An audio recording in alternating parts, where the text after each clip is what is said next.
تاريخ 17 رمضان حدث أمر غير مسار الكرة الأرضية. ركز معايا.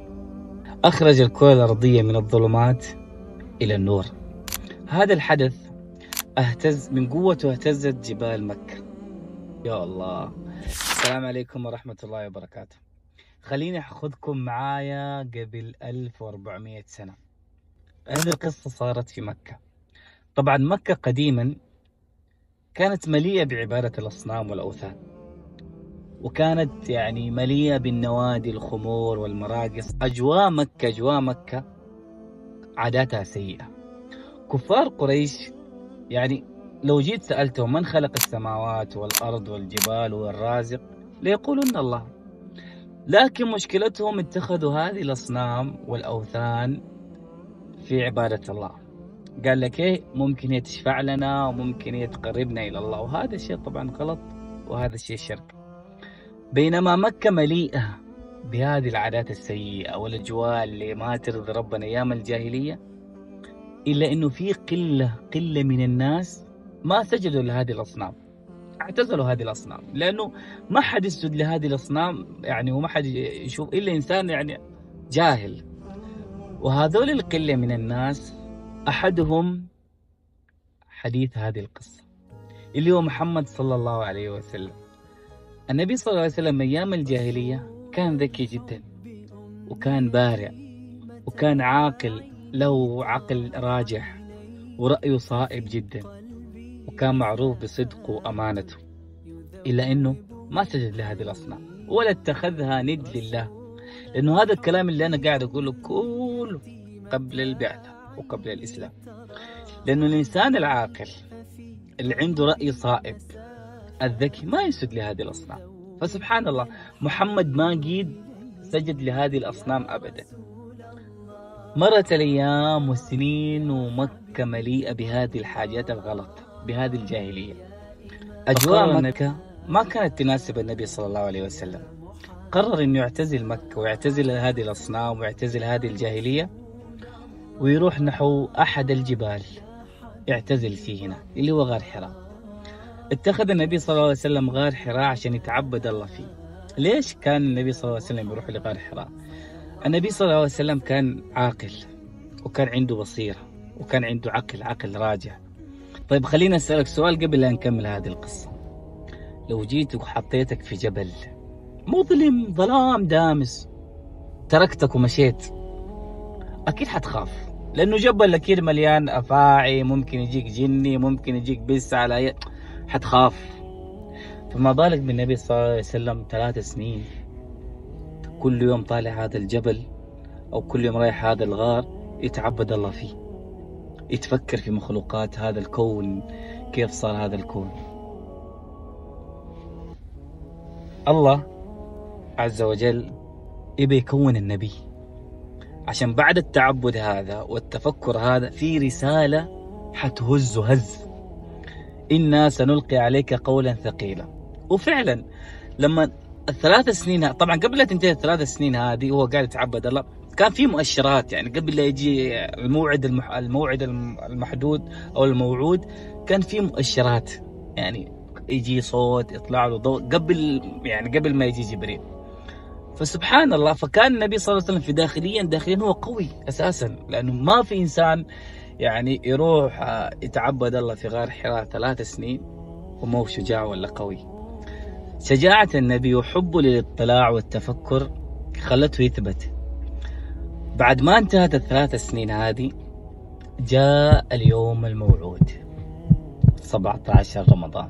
طبعا حسبوها المؤرخين تاريخ 17 رمضان، لأنه هي محسوبة بالميلادي يوافق 17 رمضان، والله أعلم. نبي قاعد في الغار، أباكم تستشعروا الموقف. قاعد في الغار يتعبد الله ويتفكر، قاعد يقلب بصره في السماء بيتفكر. فجأة وانت في نص هالظلام، في الظلمة هذه، في وسط الجبل، يطلع لك رجل يناديك باسمك. أول مرة تشوفه يا محمد، يناديك باسمك يا محمد، اقرأ. يا محمد اقرأ. ترد عليه ايش اقرأ؟ ما انا بقارئ. النبي يقول ما انا بقارئ، يعني ايش اقرأ؟ لا ما اعرف ولا شيء، تبغى نقرأ ايش؟ المرة الثانية يا محمد اقرأ، ويقوم يضمك هذا الرجل، يضمك ضمة قوية وبعدين يسيبك ويقول لك يا محمد اقرأ للمرة الثانية، ما أنا بقارئ. يقوم المرة الثالثة يضمك ويقول لك اقرأ، وانت تقول ما أنا بقارئ، ايش اقرأ؟ يقول له جبريل اقرأ باسم ربك الذي خلق، خلق الإنسان من علق، اقرأ وربك الأكرم الذي علم بالقلم، علم الإنسان ما لم يعلم. محمد صلى الله عليه وسلم جسمه قاعد انتفض ويتعرق وتصبب عرق، يعني يبي يستوعب مين هذا الرجل، الكلام اللي قاعد يقوله يعني حاجات جديدة علي أبدا، يبي يستوعب. فجأة هذا الرجل أعطاه هذه الكلمات واختفى.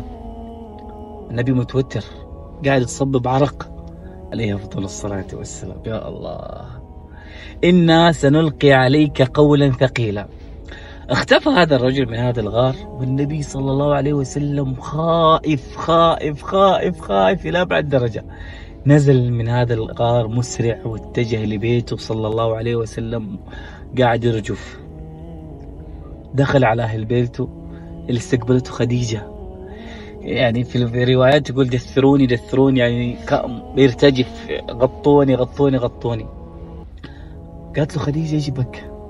مالك ما بك؟ المهم حكاها القصص، يعني حكاها السيناريو اللي صار عليه أفضل الصلاة والسلام. خديجة قالت له والله العظيم لن يخزيك الله أبدا، يعني كانت الدافع له وكانت بتطبطب عليه، والنبي يعني بيسوي الشيء اللي صار.